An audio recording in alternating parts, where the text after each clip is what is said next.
Qala, jika ada seseorang sudah sampai usia 40 tahun, maka dia mesti hati-hati, mesti punya persiapan terbaik, khususnya 5 persiapan ini.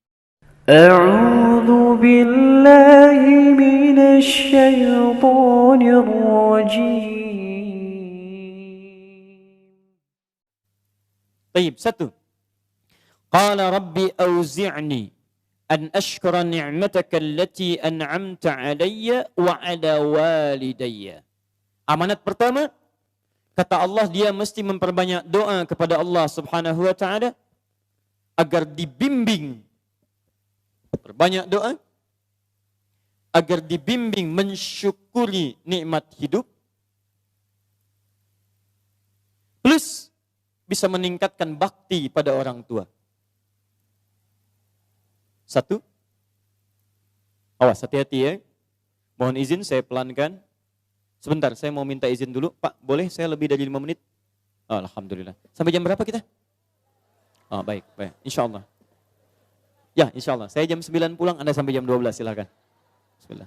Ayo, yang tadi itu masih pengantar ya. Ini inti yang paling pentingnya sesuai dengan tema kita. Lihat baik-baik. 1. Rabbi auzi'ni an ashkura ni'mataka allati an'amta 'alayya wa 'ala walidayya. Perhatikan baik-baik. Ya Allah, mohon bimbing saya untuk selalu bisa mensyukuri segala nikmat yang telah Engkau berikan pada saya sekarang. 1. Dan pada kedua orang tua saya. Baik, jadi kalau sudah sampai usia 40 tahun, pertama, Anda memohon doa kepada Allah untuk dibimbing terus bersyukur kepada Allah. Ini yang mau saya tegaskan. Lihat baik-baik. Apa itu syukur? Tidak ada makna lain dari syukur yang tertuang dalam Al-Quran dan hadis kecuali ungkapan kebahagiaan atas nikmat yang Allah berikan kepada kita dengan cara menggunakan nikmat itu sesuai dengan fungsi yang telah Allah tetapkan. Misal, kita akan bersyukur dengan nikmat penglihatan mata. Anda diberikan 40 tahun dalam hidup, mata masih bisa melihat. Bagaimana mensyukuri nikmat mata? Kalau Anda ingin syukuri nikmat mata, maka yang paling singkat, gunakan nikmat mata ini sesuai dengan peruntukan yang telah Allah tetapkan. Fungsi yang telah Allah tetapkan. Apa fungsi mata? Masih ingat? Melihat yang baik-baik. Quran surah ke-24 ayat 30 untuk laki-laki, ayat 31 untuk perempuan. Qul lil mu'minina yaghuddu min absarihim. Katakan pada pria-pria yang merasa punya iman. Dengan iman itu dia yakin dengan akhirat. Wabil akhirati hum yuqinun. Karena yakin dengan akhirat dia sadar akan pulang. Dan dia tahu nikmat matanya akan ditanya oleh Allah subhanahu wa ta'ala. Katakan pada pria-pria yang yakin bahwa matanya akan ditanya oleh Allah. Quran surah ke-17 ayat 36. Inna sam'a wal basara wal fuada kullu ulaika kana anhu mas'ula. Setiap pendengaran Anda, penglihatan Anda, plus apa yang Anda fikirkan, satu saat akan ditanya, dipertanggungjawabkan di hadapan Allah subhanahu wa ta'ala. Karena itu kata Allah, katakan pada orang-orang yang yakin dengan itu semua, ghuddu min absarihim, matanya hanya boleh melihat yang baik-baik saja. Yang tidak baik, palingkan. Ibu juga sama, ayat 31-nya. Wa kullil mu'minati yaghdudna min absarihinna. Katakan pada perempuan yang merasa yakin dengan Allah, yakin akan pulang, yakin akan ditanya, matanya hanya boleh melihat yang baik-baik saja menurut Allah. Yang tidak baik, palingkan. Di ghaddul basar itu bukan gak boleh lihat, Pak. Ghaddul basar itu silahkan lihat. Tapi ketika yang dilihat tidak baik menurut Allah, maka palingkan dari itu semua. Ini tidak tepat, teman-teman sekalian. Anda hanya mengucapkan Alhamdulillah ya, sampai sekarang penglihatan masih baik. Belum cukup. Baik itu dipakai lihat apa? Penglihatannya baik, tapi masalahnya yang dilihat baik tidak. Itu poinnya. Maaf, ada anak usia 4 tahun, Bu, Pak. Tidak bisa melihat. Dalam tidak bisa melihatnya, dia masih mau menghafal Al-Quran. Namanya Mu'af. Tinggalnya di Asyut. Adanya di Kaira. Negaranya Mesir. Matanya nggak bisa lihat, tapi dia sampaikan pada bapaknya. Pak, saya ingin menghafal Al-Quran. Saya ingin menghafal Al-Quran. Kata bapaknya, kamu yakin? Saya yakin. Baik, keluarga sederhana. Punya cuman motor yang sangat luar biasa tidak bagusnya. Dimodifikasi dashboardnya, menempuh jarak kisaran 20 km. Datang pada syekhnya. Bapaknya kemudian membonceng. Mu'adnya di belakang. Teman-teman sekalian, setiap berangkat datang pada syekh, dapat hafalan baru, bapaknya tulis ayatnya. Disimpan di dashboardnya. Di jalan lihat ke sini, lihat ke jalan. Lihat ke sini, lihat ke jalan. Mu'adz bacakan ayatnya, bapaknya mendengarnya.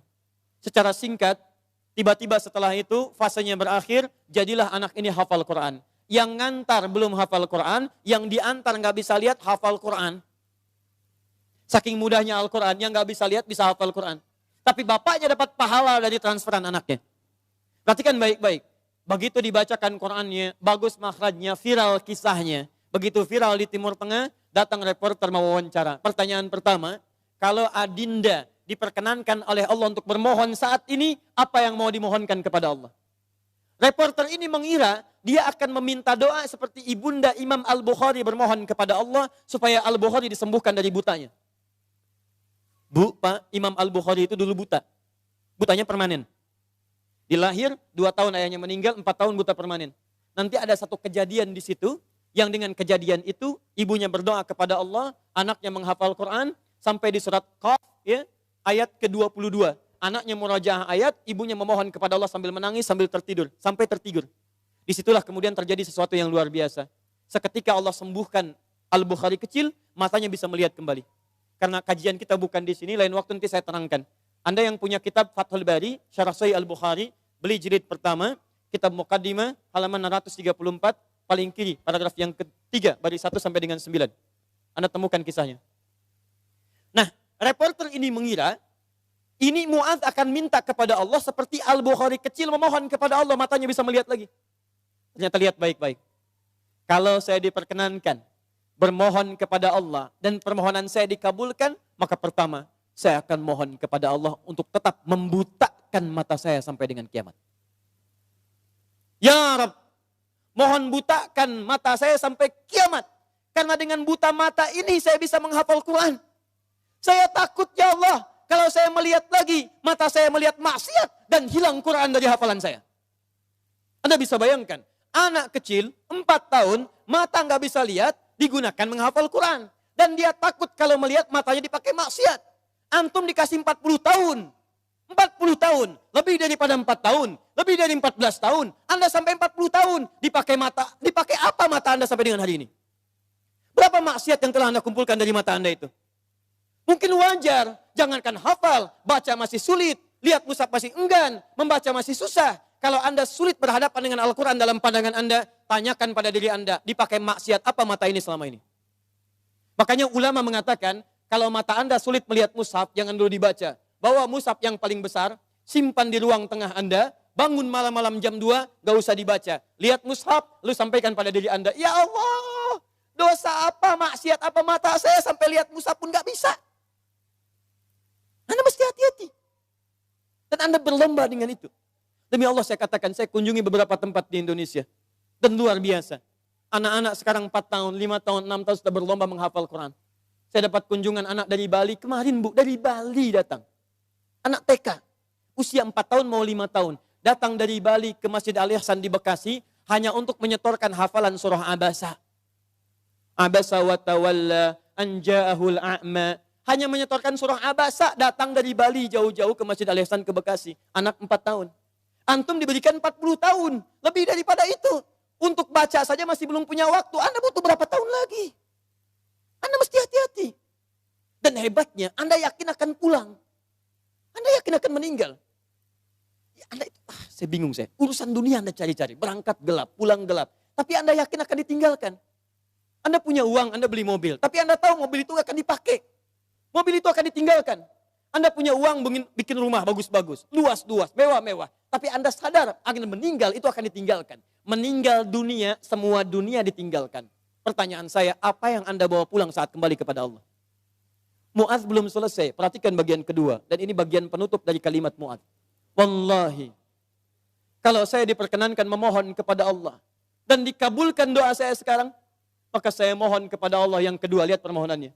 Saat saya kembali kepada Allah di hari kiamat, saya berhadapan dengan Allah tanpa ditemani siapapun. Tidak ada ayah saya yang biasa mengantar saya untuk hafalan Quran. Tidak ada ibu yang melahirkan saya. Tidak ada kakak dan adik saya. Saya akan berhadapan dengan Allah sendirian. Tangan saya gemetar. Kaki saya gemetar.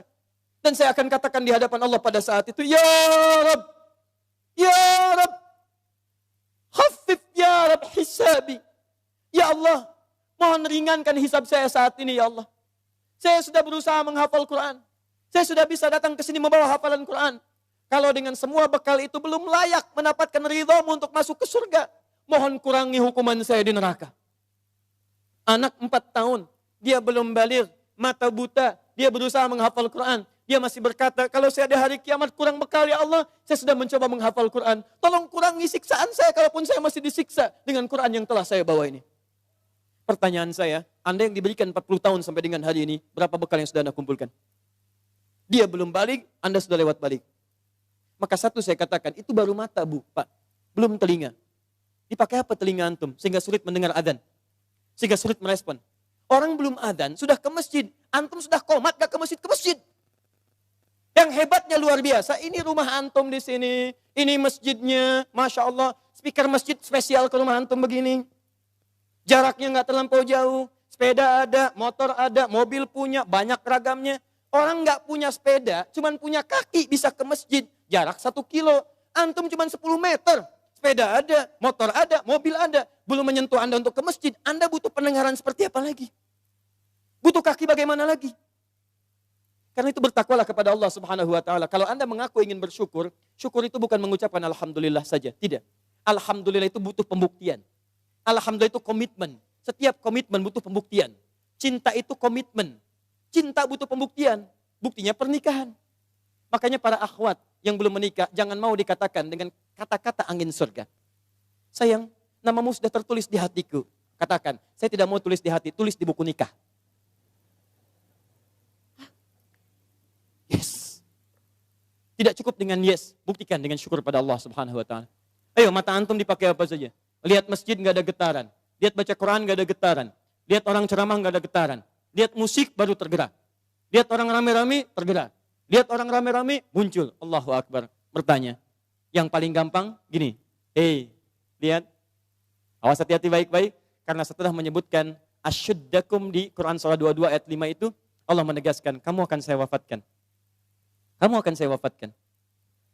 Karena itu bagi orang-orang yang sudah lewat 40 tahun, termasuk 40 tahun, masih main-main dengan keadaan nikmat yang Allah tetapkan pada dirinya, tubuhnya dari atas sampai bawah, hartanya, titipan dan sebagainya. Demi Allah saya katakan, kalimat Qurannya sederhana, kamu akan saya wafatkan. Mau sampai kapan lagi begitu? Karena itu pulanglah Anda ke rumah, lihat titipan Allah dari diri kita dulu. Setelah itu lihat kelengkapannya, barangkali ada harta kelebihan dari situ. Harta itu sudah ada Fir'aun Bu, yang lebih kaya. Korun lebih kaya daripada kita. Korun, hartanya banyak. Ketika dia bermewah-mewah, turun ayat. Ya, Quran surah 28 ayat 77 tadi. Ya, lihat baik-baik, lihat baik-baik. Korun. Korun. Kami titipkan itu supaya kamu bisa mencari surga dengan harta itu. Bukan untuk berlomba-lomba dalam kemewahan. Lihat wabtaghi fima atakallahu daral akhirah wala tansa nasibaka minad dunya. Dunia jangan dilupakan, silahkan. Cari kenikmatan yang enak, makanan yang nyaman, menghadirkan energi untuk ibadah, tapi semua itu cari bekal untuk pulang menghadap Allah Subhanahu wa taala. Itu intinya.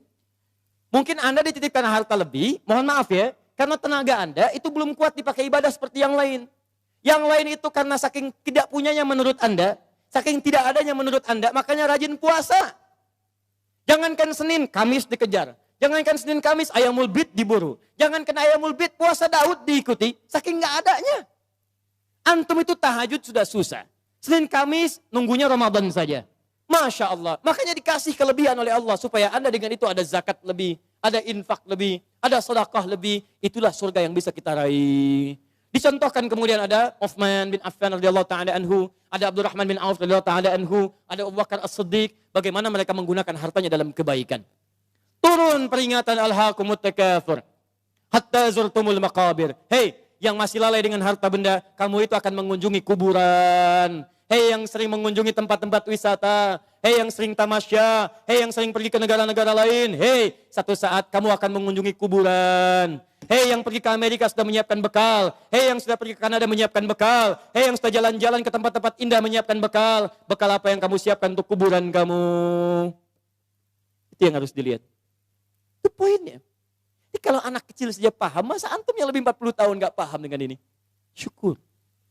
Ayo pulang, lihat kedudukan, pengetahuan. Hei para ustaz, Hei yang para pengajar, apa masih mau mencari amplop saat mengajar?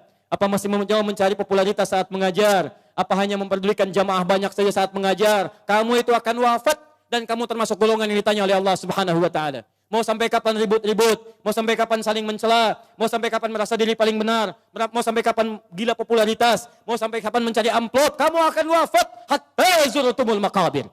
Dan kamu yang dihisab pertama kali dalam kalangan oleh Allah Subhanahu wa taala. Hei orang-orang yang punya kedudukan, kami akan tukar kedudukan. Kamu sekarang di atas, besok kamu akan berpulang. Quran surah 3 ayat ke-28, 26 sampai 28. 26-nya sampai 27-nya. Qulillahumma malikal mulki, tu'til mulka man tasha wa tanzi'ul mulka mimman tasha. Hei mengaku punya kedudukan, hei yang berlomba-lomba dalam kampanye. Kampanye apa yang mau kamu raih? Saat kamu ada di atas, saya wafatkan apa yang sudah kamu siapkan kembali pada Allah Subhanahu wa taala. Kembali. Syukur. Lihat, ini baru bagian pertama, baru setengah dari nomor 1.